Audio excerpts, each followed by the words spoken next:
और इसकी ये। अब एक बढ़िया तरीका ट्रिक बताता हूँ मल्टीप्लाई की, अगर समझ में आ जाए आपकी तो ठीक है, नहीं तो फिर वो अपना जैसा करते हो वैसे ही करना। देखो जो नंबर है ये और ये, मैं क्या लिखूंगा यहाँ पे 66 लिखा, यहाँ पे 21 लिखा, है ना। तो जब कभी भी दो नंबर दुनिया में हों, कहीं भी कोई भी नंबर हो, एक्स वाई जेड कोई भी नंबर, तो उनकी मल्टीप्लाई और नंबर चाहे जितना बड़ा हो, तो उसका ट्रिक है। ट्रिक क्या है बेटा, मैं यहाँ लिख देता हूँ ट्रिक। क्रॉस मल्टीप्लाई नहीं क्रॉस नहीं, देखो ध्यान से समझना है, मतलब एक कल और बता दूंगा। 1 से 6 की मल्टीप्लाई करो 6, 1 की मल्टीप्लाई 6 में करो 6, यहाँ लिख देना है। 2 की मल्टीप्लाई 6 में 12, 12 यहाँ पर इसमें ऐड कर देना है, ठीक है। तो ऐड करोगे क्या आएगा 6 to 8, और कैरी है ही नहीं तो 18, मतलब यहाँ पे 2 6 12 हुआ और 1 6 6। जो इसकी मल्टीप्लाई आएगी और जो इसकी मल्टीप्लाई आएगी उनको आपस में जोड़ना है, मतलब ऐड करना है। तो उसमें जब ऐड करोगे तो नंबर 2 डिजिट का हो, तो यहाँ पे हमें 1 लिखना है, ठीक है, 8 लिख लिया मैंने, और जो कैरी है वो कैरी लगा देना है। 2 6 12, 12 1 बोलो 13, बस यही हमारा क्या है आंसर है, बस कुछ करना नहीं है। तो आंसर आया बताओ 1386, किसका आया आंसर? ट्रिक समझ में आई जी। आपस में इसकी मल्टीप्लाई करो, लिख दो, फिर इनकी मल्टीप्लाई क्रॉस करनी है और दोनों को जोड़ना है, जो आएगा लिख देना है, फिर जो कैरी आएगा ऊपर और फिर डायरेक्ट मल्टीप्लाई ऊपर ऊपर। जैसे मैंने यहाँ खड़ी खड़ी की थी लिख दिया, ऐसे ही लास्ट में भी खड़ी करना है। पहले खड़ी करो मल्टीप्लाई, उसके बाद क्रॉस मल्टीप्लाई करके जोड़ दो और फिर लास्ट में खड़ी मल्टीप्लाई करो, ठीक। बहुत आसान तरीका है, कोई नंबर होगा कर लोगे। तो ये आंसर आ गया हमारा सेंटीमीटर स्क्वायर में। और इसमें कैसे करोगे, पहले 2 इंटू पाई की वैल्यू 22 अपॉन 7 इंटू आर की वैल्यू 21, 7 के 3 टाइम हाँ 3 टाइम। अब यहाँ पे 22 टू कितना 44, हाँ ऐसे भी, हाँ इधर भी कर सकते थे, तो इधर भी कर लो 2 ऐसे ही रहेगा, और 22 की 3 से 66, 2 6 12 और 2 6 12 13 सेंटीमीटर। तो 132 आंसर आएगा। क्या आएगा 132, किसका आया?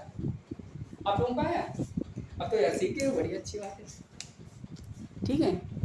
तो सबसे पहले ये जो कैलकुलेशन है, कैलकुलेशन कब होगी सही बताओ, जब टेबल आएगी स्क्वायर आएगा और 1 से लेके 20 तक की टेबल आनी चाहिए। तो और अच्छा जो बड़ी जो इसमें ज़्यादा टेबल फंसती है कैलकुलेशन में, वो हमें बताना। मैं थोड़ा सवाल ऐसे दे रहा हूँ जैसे कंपेयर, कोई नंबर रैंडम, कोई नंबर मैंने दिया 17 इंटू 5 है और 19 इंटू 6 है और 17 इंटू 8 है और 19 इंटू 8 है और 15, हाँ दीदी अच्छा अच्छा ओके। तो ये नंबर है, तो ये नंबर है। अब इन नंबर में हमें खेलना है, बढ़िया से अच्छे से बताना है आंसर। 16 मैंने बोला 15 इंटू 15। अब ओरल बताना है बेटा, है ना। बताओ 75 जा, बताओ किसी को याद है किसी को नहीं। तो यहाँ पे 75 जा 85 क्या होगा 85, हाँ, और 96 जा बताओ 114 क्या होगा 114, और 78 जा 136 है ना। 78 जा 136, 98 जा बताओ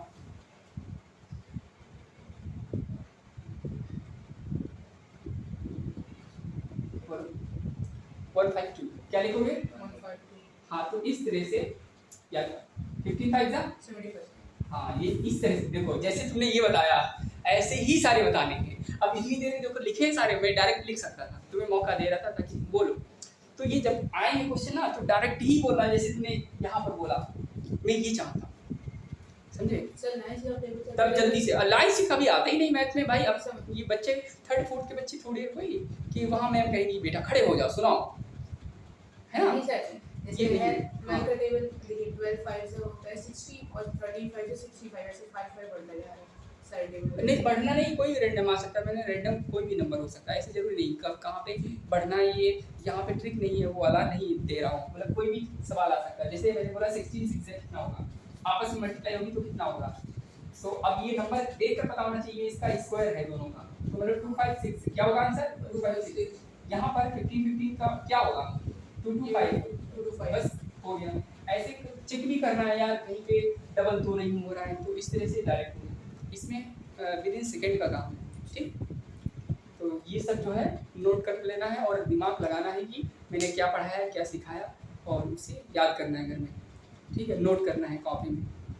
मैथ में जितना नोट करोगे और लिखोगे उतना आएगा। तो इसको कल सुनाना मुझे जो मैंने आज पढ़ाया है। ठीक है, फार्मूले वगैरह हैं वो सब।